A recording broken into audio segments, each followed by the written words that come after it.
اعوذ باللہ من الشیطان الرجیم بسم اللہ الرحمن الرحیم اللہم ارنا الحق حقا وارزقنا اتباعہ وارنا الباطل باطلا وارزقنا اجتنابہ۔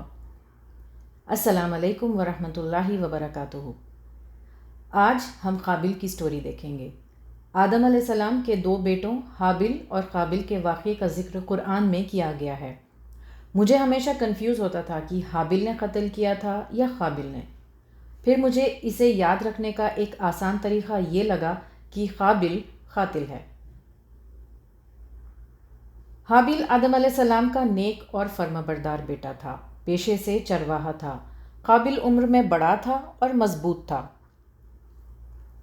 آدم علیہ السلام کے زمانے سے قربانی کا طریقہ چلا آ رہا ہے، طریقے مختلف ہوتے رہے۔ آدم علیہ السلام کے دور میں بھی یہ دستور تھا کہ قربانی دی جاتی تھی۔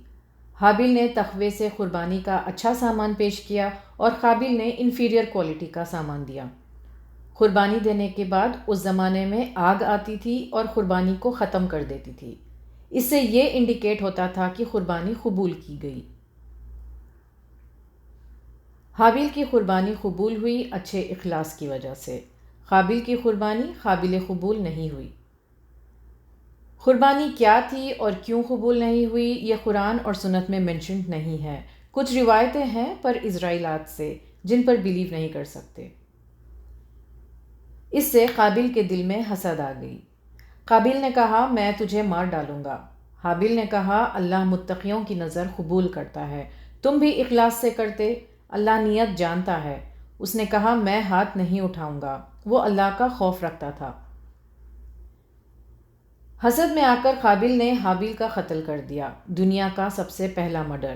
پھر اس نے دیکھا کہ ایک کوا کیسے دوسرے کوے کی لاش کو دفن کرتا ہے، پھر قابل نے بھی وہی کیا۔ کچھ غلط روایات ہمیں ملتے ہیں کہ عورت کی وجہ سے جھگڑا ہوا تھا، لیکن یہ سچ نہیں ہے۔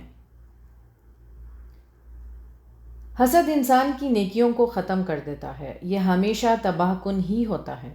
قابل نے حسد کیا اور قاتل بن گیا۔ ابلیس نے حسد کیا اور جنت سے محروم ہو گیا۔ یہود اور منافقین نے حسد کیا اور ایمان سے محروم رہ گئے۔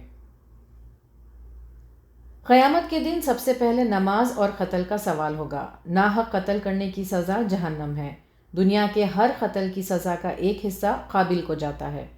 قیامت کے دن ظالم کی نیکیاں مظلوم کو دی جائے گی۔ مظلوم کے پاس نیکیاں نہ ہو تو مظلوم کی برائیاں ظالم پر ڈال دی جائے گی۔ حدیث میں ہے کہ ایک قاتل اپنے گناہ اور جس کا قتل کرتا ہے دونوں کے بوجھ کے ساتھ آئے گا، اور ایک حدیث ہے کہ قاتل اور مقتول دونوں جہنمی ہیں۔ وہ اس طرح کہ اگر مرنے والا مرتا نہیں تو شاید وہ قاتل کا قتل کر دیتا۔ نظر ڈالتے ہیں اس قصے سے ملے لیسنز پر۔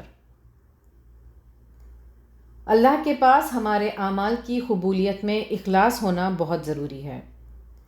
ہر شخص کو اپنے پاس جو ہے اس میں خوشی سے رہنا سیکھنا چاہیے، ورنہ وہ کب برائی کے راستے پر چل پڑے اس کا اندازہ اسے بھی نہیں ہوتا۔ غصے میں، ناراضگی میں، پریشانی میں انسان کو خود پر کنٹرول رکھنے کی کوشش کرنی چاہیے۔ ان حالات میں کیے جانے والے کام کا بعد میں پچھتاوا ہوتا ہے۔ اس مقام پر جہاں قابل کے نفس نے اسے اپنے بھائی کو قتل کرنے پر مجبور کیا، شیطان کا ذکر نہیں کیا گیا۔ شیطان وسوسہ ڈالتا ہے، پھر نفس کو فیصلہ کرنے پر چھوڑ دیتا ہے۔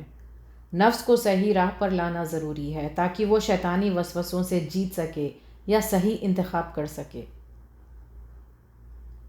غصہ، حسد اور جلن میں مبتلا ہوا نفس ہی کبیرہ گناہوں کی طرف لے جاتا ہے۔